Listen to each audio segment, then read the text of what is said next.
오늘은 베레아에 있는 사람들, 이런 제목입니다. 이 복음을 땅끝까지 전하려고 힘썼던 우리 사도 바울은요,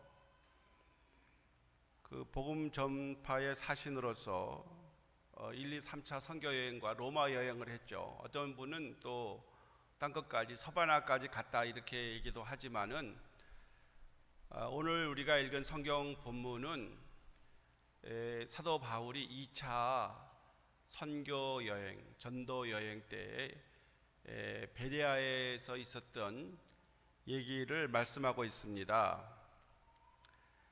사도 바울은 복음을 위해서라면 자신에게 유익하던 모든 것이라도 배설물로 여겼습니다. 또 사도 바울이 복음을 위해 살다가 이렇게 감옥에 갇혀서 자신을 변명할 때에 사람들이 미쳤다는 소리를 들었습니다. 바울의 복음 증거의 길은 현실적으로 명예와 부귀가 기다리고 있는 탄탄한 대로가 아니었습니다. 바울이 가는 길은 위험과 핍박과 죽음이 기다리는 광야의 길과 같았습니다. 2차 전도여행 때 사도 바울은 베레아 사역을 전후하여서 핍박과 배척을 당하고 있습니다. 자, 이러한 고난과 어려움 중에도 바울은 베레아 사람들의 신실하고 진실한 태도에 많은 위로를 받았을 것이다 라고 하는 겁니다. 자신의 존재의 의미를 복음 전파에서 찾았던 바울에게 있어서 주의 말씀을 받아들여지는 것만큼 기쁨과 큰 위로가 없었을 것입니다. 그렇죠. 바울이 지금 많은 곳에서 핍박을 당하고 있고 죽음의 위협을 받고 있는데 이 베레아 사람들이 그래도 복음을 받아들이는 그의 태도가 정말 신실하고 이 베레아 사람들만큼만 복음을 받아들였으면 너무 좋겠다라고 하는 이러한 위로를 받았을 거고 보람이 있었을 거다는 것입니다. 그래서 이 바울의 마음을 크게 위로하고 보람을 주었던 베레아 사람들의 이러한 모습, 하나님의 말씀을 대하는 그 모습이 어떠한 것인가를 우리가 오늘 살펴보려고 하는 것입니다. 첫 번째, 베레아 사람들은 열린 마음을 갖고 전도자를 맞이했습니다. 사도 바울을 이 베레아 사람들이 마음을 열고 바울의 복음을 받아들였던 것이죠. 오늘 11절에 보면 베레아에 있는 사람들은 데살로니가 사람들보다 더 너그러워서 간절한 마음으로 말씀을 받고 이것이 그러한가 하여 날마다 성경을 상고함으로 라고 말하고 있어요. 이 바울은 데살로니가 회당에서 예수 그리스도를 가르치다가 유대인들에게 쫓겨나게 됩니다. 이 데살로니가 유대인 회당에 쫓겨나죠. 그 그림이 지금 지도가 있습니까? 찾았습니까? 한번 이 데살로니가 지역에서 이제 유대인 회당에 복음을 전하다가 쫓겨나요. 그래서 3주간 복음을 전했는데 어디로 가냐면은 저기 지금 드로아에서 빌립보로 가죠. 빌립보서 그 다음에 간 곳이 데살로니가예요. 암비볼리, 아볼로니아를 거쳐서 데살로니가에 가죠. 거기서 유대인의 회당에서 복음을 전하죠. 근데 거기서 이제 쫓겨나서 베레아로 간 거예요. 베레아. 베레아에서도 복음 전하니까 데살로니가 사람들이 유대인들이 와가지고 베레아에서도 해방을 해서 아덴으로 가는 것이 지금 2차 선교 여행의 바울의 로정이에요. 저 지도를 잘 찾으셨습니다. 그래서 이 지금 데살로니가에서 쫓겨나 가지고요, 형제들의 도움으로 베레아에 오게 된 바울이죠. 이 베레아에서도요, 유대인 회당에 들어가서 성경을 가르칩니다. 이 베레아에도 유대인들이 사는 곳마다 회당이 있어요. 유대인들은 회당에서 오늘날 교회 같은 이러한 그 회당에서 그들이 안식일에 하나님을 찬양하고 그 구약 성경을 읽으면서 하나님께 예배를 드렸던 것이죠. 그래서 동족을 사랑했던 이 바울은요, 자기 형제들에게서 배척을 받았지만은 또 유대인 회당에 들어가서 복음을 전했습니다. 자기 동족을 잃어버릴 수 없어서 베레아 회당에 다시 들어간 것입니다. 자, 그러나 이 베레아 사람들은 데살로니가에 있는 사람들보다 더 너그러웠다라고 말하고 있어요. 더 너그러웠어요. 그러나 이것을 개역 성경에서는 신사적이다 그랬습니다. 데살로니가에서 아주 거기서 곤욕을 치르고 핍박을 받아가지고 도망치듯이 쫓겨나왔기 때문에 베레아 사람들의 유대인 회당에서는 신사적으로 바울을 대했던 것이죠. 여기 오늘 우리가 다시 개정판에서는요, 더 너그러워서라고 하는 말로 바꿨어요. 이 헬라어의 뜻이 유게네스 텔로로이, 유게네스 텔로이라고 하는 비교급으로 사용하고 있는데, 이것은 고귀한 또 기분 좋은, 출신이 좋은 의미가 있다고 그래요. 자, 베레아 사람들이 모두 태어난 귀족 출신이란 말이 아닙니다. 그들은 하나님 말씀 앞에서 편견 없이 객관적으로 열린 마음으로 바울이 전하는 복음을 그것을 듣고 받아들였던 것입니다. 자, 하나님 앞에서 편견 없이 객관적인 열린 마음을 소유하고 있었다는 뜻입니다. 유진 피터스가 쓴 메시지 성경이 있어요. 요즘 메시지 성경, 그 성경을 많은 사람들이 읽고 있는데 아주 쉽게 굉장히 단순하게 썼습니다. 그 유진 피터슨의 메시지성경에는 데살로니가 사람들은, 베레아 사람들은 데살로니가 사람들보다 훨씬 나았다 이렇게 말하고 있어요. 훨씬 너그러운 게, 이 데살로니가 사람들은 아주 사도 바울을 쫓아내버리고 들으려고 하지도 않았지만은 베레아 사람들은 열린 마음을 가지고 있었기 때문에 훨씬 더 낫게 사도 바울이 전하는 복음을 열린 마음으로 받아들였던 것이에요. 자, 이 베레아 사람들은 열린 마음을 가지고 있었기 때문에 구원의 복음을 받아들일 수가 있었습니다. 열린 마음이 아니면 닫혀진 마음이겠죠. 이 닫혀진 마음의 소유자는 어떤 사람입니까, 여러분? 자신의 신념과 사고 방식을 고집하기 때문에 복음을 받아들이려고 하지 않습니다. 이 편견에 색안경을 낀 것이죠. 그래서 고집불통인 사람들이 있습니다.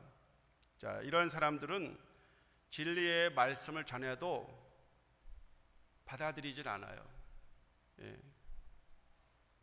먼저 마음이 열리도록 기도해야 합니다. 우선 마음이 열려야 말씀을 들으려고 할 것이에요. 이 사도 바울이 복음을 전할 때 빌립보 성에 가서 이제 그 안식일에 유대인들이 모이는 강가에 가서 말이죠, 이렇게 유대인들이라도 만나서 복음을 전할까 했어요. 자, 그 빌립보에 갔을 때 거기에 그 루디아라는 여성을 만나서 복음을 전하게 되었습니다. 이 루디아라고 하는 여성이 마음이 열렸습니다. 하나님께서 마음을 열어주신 거예요. 사도행전 16장 14절에 보면요, 두아디아시아에 있는 자색 옷감 장사로서 하나님을 섬기는 루디아라는 한 여자가 말씀을 듣고 있을 때 주님께서 그 마음을 열어서 바울의 말을 따르게 하신지라, 이렇게 말하고 있어요. 그러니까 하나님의 말씀을 들을 수 있도록 마음이 열려야죠. 뚜껑을 닫아놓으면 아무리 거기에 무엇을 물을 붓든지 무엇을 좋은 걸 주려고 해도 그걸 거부하지 않겠어요? 받아들이지 않는 것이죠. 그런데 하나님께서 이 자주 옷감 장사 루디아라는 여성의 마음을 열어서 이 사도 바울이 전하는 복음을 받아들이게 한 겁니다. 자, 그래서 루디아 집의 사람들이 사도 바울에게 다 세례를 받고 그 집에서 빌립보 교회가 시작이 되었다라고 보는 것입니다. 자, 여러분, 하나님의 말씀을 우리가 마음을 열고 받아들여야 됩니다. 그래서 우리가 평소에 매주일 듣는 말씀이 있지만은 그 말씀이 하나님이 나에게 오늘 주시는 말씀이다 라고 그렇게 마음의 문을 열고, 마음을 크게 열고 받아들여야 돼요. 그 말씀이 나에게 설령 좀 기분이 안 좋고 또 내 입에 쓰고, 또 내가 좀 듣기에 거북하고 뭐 그런 말씀도 많이 있습니다.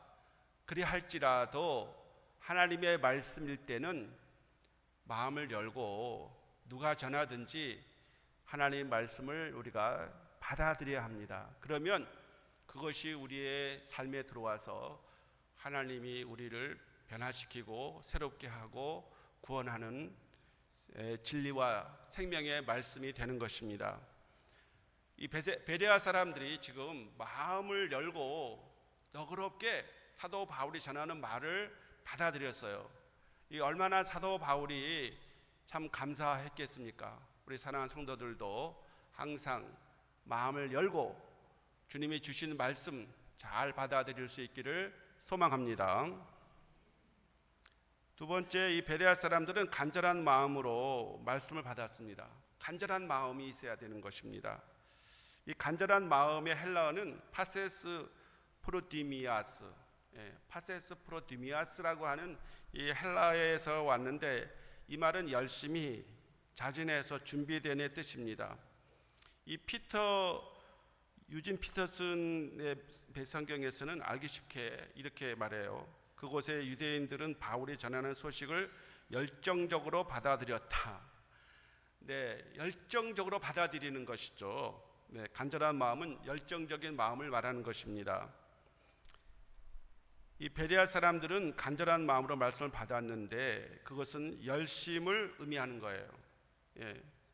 자, 바른 진리의 말씀을 사모하는 마음은 어떤 편견보다는 사도 바울이 전하는 말씀을 어떤 고집 또 자기의 주의 주장이라든지 이러한 생각을 가지고서는 하나님의 말씀은 튕겨져 나갈 수밖에 없어요. 그러나 간절한 마음, 뭐 그것도 하나님 주신 마음이겠죠.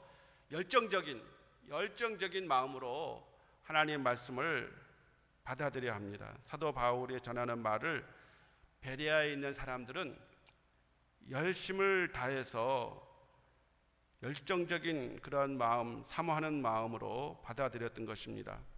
자, 우리에게도 있어야 될 것이 바로 이것이죠. 자, 말씀을 간절한 마음으로 받아들이면 열매를 풍성히 맺습니다.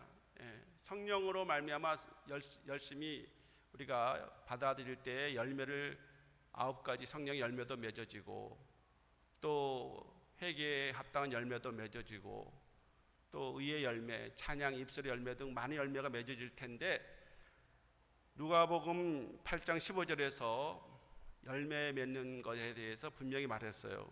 좋은 땅에 있다는 것은 착하고 좋은 마음으로 말씀을 듣고 지켜 인내로 결실하는 자니라고 하고 있습니다. 이 좋은 땅에 있다는 것, 열심으로 간절히 사모하는 마음, 그것이 좋은 땅의 마음이 아니겠습니까?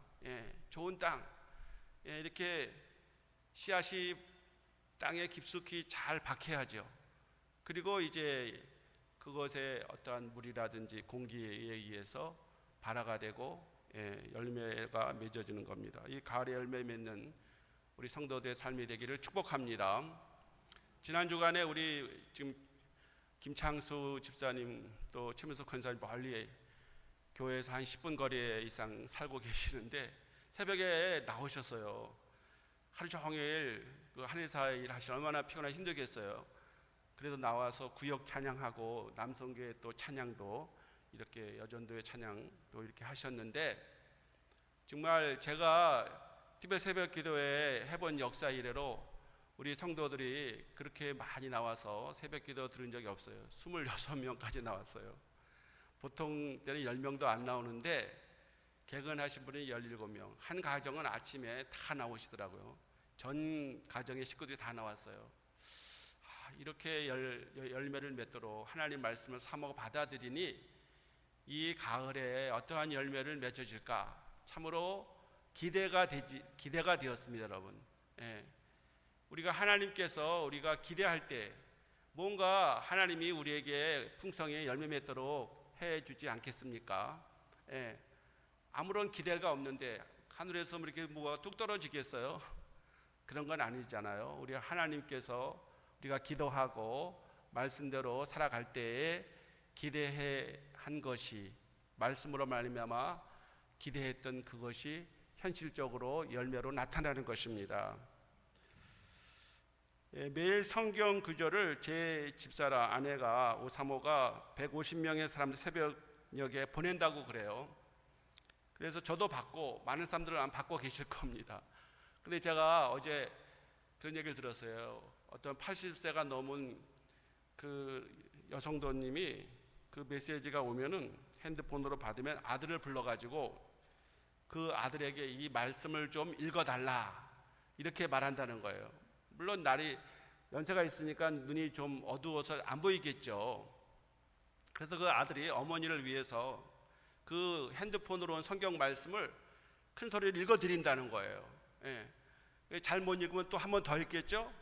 이렇게 읽어드리는데 어머니도 듣고 그 아들도 그때 그 말씀을 자기도 읽으면서 그 말씀대로 이렇게 자기도 음미하면서 하루를 보내게 되는데 큰 힘이 됩니다. 막 그런 얘기를 했다고 그래요. 제가 직접 들은 얘기죠. 여러분 하나님 말씀을 받으면 그거 여러분 읽어보세요. 그 두세 번 읽어보시면 은혜가 됩니다. 제가 어제 우리 집사람하고 점심에 가까운 식당에 갔어요. 근데 그 식당은 사람들이 쉽게 뭐 앉을 자리에 있는 게 아니라 장소 넓지 않으니까 뭐 오래 기다려야 되는데 우리 집사람이 가자 그래서 제가 점심을 먹으러 갔어요. 역시나 좀 늦게 갔는데도 자리가 없어서 약 15분 정도 기다렸던 것 같아요. 차 안에서 제가 있었는데 그때 멀거니 뭐 하겠습니까? 그래서 우리 집사님 보낸 성경 말씀 시편 1편 1절로 2절의 말씀을 읽고 그것이 성경 말씀을 정확하게 제가 외웠어요. 그리고 그걸 또 영어로 외웠습니다. 그 짧은 시간에.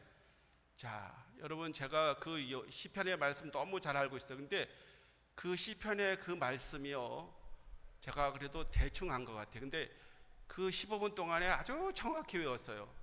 그리고 성경으로도 영어로도 정확히 거의 외웠습니다. 그 시편 1편 1절로 2절 제가 외워볼 수 있습니다. 지금 복이 있는 사람은 악인의 길을 따르지 아니하며 죄인의 길에 서지 아니하며 오만한 자리에 앉지 아니하고 오직 여호와의 율법을 즐거워하여 그 율법을 주하는 묵상하는 자로다. 여러분 제가 거기 악인과 죄인과 오만한 자 요 세 개의 정확한 순서를 알게 되었고 거기에 쓰이는 영어의 그 단어 있잖아요. 요게 그 악인, the wicked입니다. 그리고 이제 그 죄인, sinners. 그 다음에 요 오만한 자, 요 오만한 자가 마커스예요, 마커스. 이런 그 정확한 미닝을 그 죄인이라고 그냥 다 죄인이 아니고 그게 성경에 그렇게 나와 있어요. 자, 그거를 제가 그 앉은 짧은 시간에 그 전체의 영어 의미를 제가 파악하고 외웠습니다, 여러분. 예? 근데 그 15분 사이에 그냥 멀거니 앉아있을 수 있었어요. 근데 여러분 그거 보내주는 사람이 있으니까 너무 감사하죠. 여러분 그거 다 한번 읽어보세요. 예, 제가 시간이 나면 앉아서 그 종이에다가 그거를 여러 번 써봐요. 예, 영어 공부 따로 되는 거 없잖아요. 그거 계속 다시 쓰고 다시 제가 읽어보고 그러면은 은혜가 돼요. 은혜가 되고 이 말씀이 힘이 되고 이 말씀이 저에게 길이 되고 빛이 되고 이 말씀이 나를 사랑하고 축복하는구나. 여러분 간절한 마음이 있으면 그게 가능한 겁니다. 여러분이 열정을 가지고 간절한 사모하는 마음을 가지고 어느 말씀이든지 그것이 땅에 떨어지지 아니하도록 여러분의 마음에 항상 간직하는, 그래서 그 말씀대로 믿음으로 살아 승리하는 성도가 되시기를 바랍니다. 이 베레아 사람들은 세 번째, 날마다 성경을 상고했어요. 날마다 상고했습니다. 이 베레아인들은 무조건 덮어놓고 믿지 않고 성경을 상고하며 믿었습니다. 이 상고하다의 헬라어는요, 아나크리노예요. 아나크리노. 자세히 골라내어 채를 쳐서 가려내다, 탐색하다, 조사하다는 뜻인데요. 이 동사가 현재인 것은 그들이 진지한 성경 연구 태도를 의미합니다. 가장 높고 가장 건전한 태도입니다. 제가 헬라어로 이걸 읽어봤어요. 헬라어로 제가 여러 번 읽어봤는데 정말 이 헬라어의 뜻은 오묘해요. 여러분, 제가 정말 시간이 있으면 히브리어 원문으로, 헬라어 원문으로 이 성경 읽는 것을 제가 소원합니다. 정말 시간만 있으면은, 제가 이 신학교 다 배웠지만은 이 원문 성경을 읽는 사람은 아마 우리나라에 1000명 중에 1명 있을까 말까예요. 원문 성경은 거의 못 읽죠. 그래도 제가 이 원어를 말해야 되기 때문에 분명히 이 말 뜻인 것을 제가 확인했어요. 이 베레아 사람들이 이 아나크리노라고 하는 이 말은 이 채로 걸러낸다는 거예요. 채로 걸러내면은 어떻게 됩니까, 여러분? 좋은 거는 빠지고, 작은 것들은 물이 빠지고, 위에 그 큰 것들은 걸러내지 않습니까? 그러니까 분명히 분별해내는 거예요. 이 베레아의 유대인 회당에서도요, 바울은 데살로니가에 했던 말을 했던 것입니다. 즉 성경을 풀어서 예수 그리스도를 가르치고 전했을 것이라는 뜻이죠. 데살로니가에서 했던 것처럼 베레아의 유대인 회당에 똑같이 했을 거예요. 이 데살로니가 사람들은 사도 바울을 쳐버렸어요. 그러나 이 베레아 사람들은 어떻게 해요? 열린 마음을 가지고 사도 바울이 전하는 마음을 간절히 사모하며 받아들였습니다. 자, 그런데 여기 베레아 유대인들은 지금 그들이 알아왔던 것과 전혀 다른 말을 하는 것을 알게 된 것이죠. 그렇지 않습니까, 여러분? 같은 유대인이에요. 데살로니가 사람들이 뭐 다른 얘기 들었을 겁니까? 데살로니가를 거쳐서 지금 그 베레아에 왔기 때문에 데살로니가 사람들은 사도 바울을 배척하고 말도 못하게 막아버렸어요. 그러나 베레아 사람들은 그 사도 바울이 전하는 말씀이 정말 그러한가, 날마다 성경을 상고했다는 것입니다. 자, 반면에 데살로니가 유대인들은 바울을 시기하여 바울을 붙잡으려고 쫓아다녔습니다. 바울의 말이 틀렸다는 것이죠. 지금까지 그들이 배워왔고 또 알아왔던 내용이 아니었기 때문에 무작정 틀렸다고 하는 것입니다. 데살로니가 사람들이 그랬어요. 자, 그런데 베레아 유대인들은 달랐던 것이죠. 자신들의 관습, 상식, 편견을 버리고 객관적인 자세를 가지고 바울의 말이 과연 그러한가, 매일 성경을 상고했어요.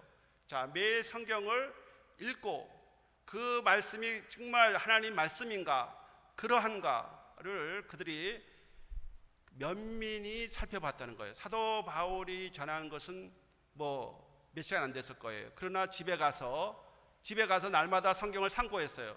자, 여러분, 교회에서 제가 성경 말씀을 읽고 설교를 합니다. 많이 하면은 30분 해요. 30분 안 넘기려고 그러는데 30분 여러분 듣고 성경을 이해하고 다 알 수 있습니까? 그렇게 할 수가 없어요. 여러분, 집에 가서 성경 말씀을 다시 그 본문을 읽어보든지, 여러분이 제가 여기 성경 말씀을 다시 지난주에 성경 말씀을 쓰잖아요. 다시 여기 올리죠. 그 압축해서 올리는 걸 여러 번 읽어보세요. 저도 읽어보면서 저도 은혜를 받아요. 다시 또 그걸 읽어볼 때 지난주 거기 말씀이 나오죠. 우리는 모든 것이 이 얘기로 남는다, 뭐 이렇게 돼 있잖아요. 그 여러분들이 집에 가서 성경 말씀을 계속 매일 상고해야 됩니다. 그저 주일에 한 번 오는 것으로는 여러분 자신의 신앙을 지탱하기가 어려워요. 뭐 교회에 안 나오시는 분보다 나오시면 훨씬 낫고 잘하시는 일입니다만은 그것만 가지고서는 이 험악한 세상을 헤쳐나갈 수가 없습니다. 자, 이 베레아 신학인들은 성경을 비판해서가 아니라 성경에 기록된 말씀, 사도 바울의 말씀과 설교가 구약 성경과 일치한가를 그들이 면밀히 매일같이 상고했습니다. 그래서 그들은 큰 은혜를 받았습니다. 충성하는 일꾼들이 되었습니다. 12절에 보세요. 그들 중에 믿는 사람이 많고, 12절에 믿는 사람이 많아졌습니다. 또 헬라의 기부인과 남자가 적지 아니했다라고 하는 것이에요. 유대인들뿐만 아니라 헬라인까지도 그 사도 바울이 전하는 말씀, 복음을 받아들였던 것이죠. 자, 성경은요, 모든 진리의 표준이고 기초이기 때문에 우리가 성경을 읽고 묵상을 연구하고 그 성경 말씀대로 지켜 순종해야 됩니다. 그러면 하나님의 능력이 나타나요. 하나님의 살아계심을 체험할 수가 있습니다. 하나님이 계신가 안 계신가, 그걸 여러분이 분명히 알려고 하면은 하나님의 말씀을 읽고 묵상하고 그 말씀을 지키면은 하나님이 살아계시다라는 사실을 분명히 깨닫게 될 것입니다. 매일 성경을 상고하는 사람은 그거를 알 수가 있어요. 우리는 날마다 말씀 묵상할 것인가 말 것인가, 말씀 묵상하지 않는 것이 설마 말씀을 방해하는 것까지는 아니겠지라고 하는 생각하는 사람들이 있어요. 말씀을 묵상해야 되고 안 해도 되는가, 이러한 생각을 가질 수가 있어요. 자, 그러나 말이죠, 말씀 묵상하지 않는 것이 신앙의 정지 상태가 아니라 후퇴라는 사실을 알아야 합니다. 주의 백성이 말씀 먹지 않는 것은 그만큼 허약한 체질을 말하는 거예요. 하나님의 사람으로 허약한 체질이 가졌기 때문에 하나님의 일을 할 수가 없죠.